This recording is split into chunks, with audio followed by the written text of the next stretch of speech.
Hello YouTube, my name's Sean Connors and welcome back to The Outsiders, and in today's programme we're going to be doing the third video in the Sherlock Holmes series, why Sherlock Holmes is like my GMing style and the benefits it can give us all by dissecting this style. I think what it can open up for us is we're going to look at something that Sherlock Holmes called the brain attic. Now first of all I need to quantify where this comes from and then explain a few details, I do apologise, around this. And here are a few of my notes to go with it. One of the most widely held notions about Sherlock Holmes has to do with his supposed ignorance of the Copernican theory. "What the deuce is the solar system to me?" he exclaims to Watson in The Study of Scarlet. "You say that we go round the sun. If we went round the moon it would not make a penny worth of difference to me or my work.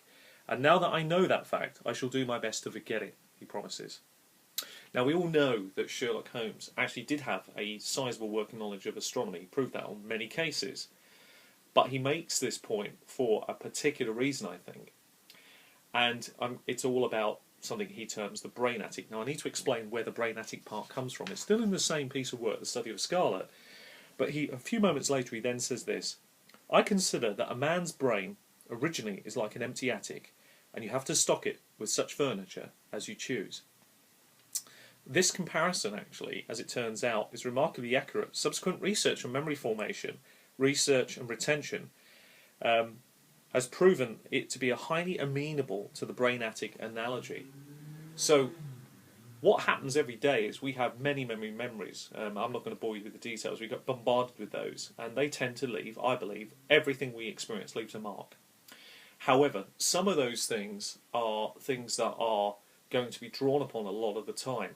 Now when we DM, I believe there's a space. I think there's something in our mind, an area of the brain, which for us, because we DM, because we experience those things, it is a special place, a unique location where all the information, we absorb a lot of stuff.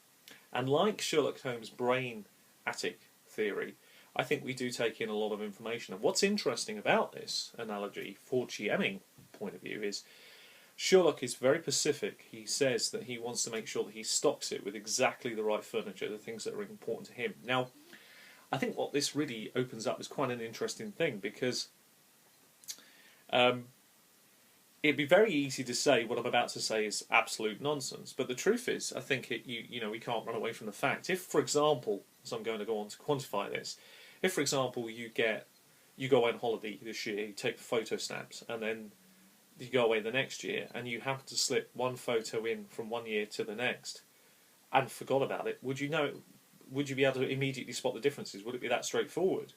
Probably not, and in 20 years down the line it wouldn't be noticeable at all. You wouldn't know that it wasn't from the same photo album.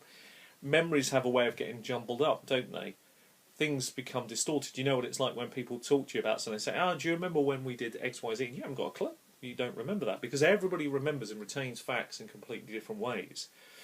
Now our DMing brain, the part that we use, I think, is an area of resource. You know, when we talk about learn the basics, those are applying your brain. They are putting pieces of furniture into your brain. They are tools, if you will, or bits of furniture that you may need at a particular time, that you can draw upon that knowledge, that memory, that research, and utilise in your GMing. Unlike Watson, who when he goes to the Empire State Building rushes over to the first telescope scanning the sky, which is quite a normal human trait thing to attempt to do, Sherlock took a more measured response and knew exactly which telescope to go over to. That's exactly the same, taking that, it's a fraction of a second thinking process, but the difference in terms of the result is massive. Now, Sherlock trained his brain over many years, and I think what actually has happened in regards to my own GMing style is that I've realised that anything that is irrelevant to me as a GM, I don't tend to focus on it. Anything that's got real formation, foundation, stuff that I really want to be good at, I make sure those memories are fresh in my mind. So NPCs is a great example. Bringing those to life in my world, in my GMing brain, are really important. So I tend to lock in the voices, the minds, the thought processes, all the critical bits that make my game good. You know what it's like when you've got a room of players around you and you get a response and you think, yeah, look, everybody's loving this. Those memories really focus, they hone in. I take those details on board real sharp. I'm like, yes, what made that good? I'm always dissecting it. What made it good? Remember that. That's there. That's forefront of my mind all the time. Not going to use it all the time, but it's there. And then, when you've done this, constantly running games and stuff, you're going to get a lot of memories, a lot of things that you can call upon at a moment's notice. Voices, things, details, information. That, like Sherlock's world, which of course is all the little details, all those little factional little details when put together, create this very intelligent guy who is able to, yes, takes the measured response, is able to move over to a particular telescope, take a particular look into the air at just the right moment. There is the plane that you wanted me to find. I win. That's amazing, and he can do it time after time after time in different situations. It's because of the way that he has stocked his brain addict, because they are key pieces of information. They are the right things for what you do as a GM. And this also brings us to, quite nicely, a problem that we can all encounter. Like, I've been running games for 30 years constantly. I've got potentially a lot of furniture that could be stocked up here. A lot of furniture. The problem is if I read a book and retained every single detail, and probably we do. I've ascertained that if you could regress someone's mind back to a particular moment, I bet you could verbatim read it. I bet you could. But I know psychologically and deep down in my mind there are certain things I've read them and think, yeah, there's nothing in that for me. Lock it. I don't even think about it after that. It's gone. Don't care about it anymore. The only memory I might have is that once I've made my mind up, like I was saying the other day, once I've looked at something and thought about it and maybe tried to put something in the process and practice, taking that leap of faith, I often say to people, take a chance, take a gamble, because it may prove that the gamble was worthwhile. So you stuck a white coat on. Did it get the effect you wanted? If it didn't, I wouldn't do it again. But if it does, I'll do it again. Sticking a vicar's collar on in the middle of a session, standing up, being animated. If these things are working for you, they work. And those are important things to have at the front of your mind attic as a DM, in my view, for what it's worth. And that mind attic analogy is critically important, because I think it does so much. And we're going to go on and look at a little bit more detail in just a moment. I'm just going to read you something that I wrote down in my notes. Our brains are wired for quick judgments, equipped with backroads, shortcuts to simplify the task at hand, taking in and evaluating the countless inputs that our environment throws at us every second. It's only natural we truly contemplated. It's only natural if we truly contemplated every element, we'd be lost. We'd be stuck. We'd never be able to move beyond that first evaluative judgment. In fact, we may not be able to make any judgment at all. Our world will become far too complex far too quickly. As William James puts it, if we remembered everything, we should on most occasions be as ill off as if we remembered nothing. Our way of looking at and thinking about the world is tough to change, and our biases are remarkably sticky. But tough and sticky doesn't mean unchangeable and unmalleable.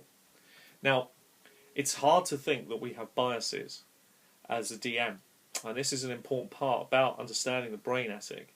It's understanding why certain rules we like, understanding why certain things we do, why we like them, and we've got to remember that we have biases. So one of the keys about what's stored in the brain attic isn't necessarily what we like or consider to be great. Okay, it's our audience. Now, if you're a GM, and I would propose this a lot, GM for many groups get involved in conventions and do different things because it's the way to stretch and test yourself as a GM. Because new audiences mean greater challenges because you're not used to them. And it means you have to be able to adapt, you have to be able to use the brain attic information, the stuff that you've stored up there. The things that might work with this group won't work with that group. Yeah, and we have biases. Now these biases are made up of things because of our assumptions as humans. So I'll give you an example where I'm going with this very quickly. Somebody walks into a room. It doesn't matter, it doesn't matter in a way. Our brain will make assumptions on them. So, for example, if they're wearing a baseball hat and baggy jeans at a party, we make assumptions just on the look. We turn and look at them, and we make assumptions on that person without thinking. And then as they speak, we make more assumptions and more assumptions wrongly, but we make those assumptions. They're biases. They're biases. It doesn't matter what anybody says, we all have biases. Yeah, we think we don't, but it's been proved so well that all of us do. We can't help it. It's the way our brain is wired. It's the way we make quick decisions. And why this is important, very important in GMing, is a lot of our biases, of course, are personal. They're our, our belief system. They're the things that we hold dear to our hearts as GMs. But what Sherlock teaches us in the Brain Attic, what is very important in Conan Doyle's work, is the fact that you have to consider sometimes not the biases. But in fact, a lot of the time you don't consider the biases. I often use the word that GM has to be selfless. This is so apt here because you do. Because it's not your biases you're often populating your DM's Brain Attic with. It's what works for certain player types. It's what works for certain players. It's what gets them excited.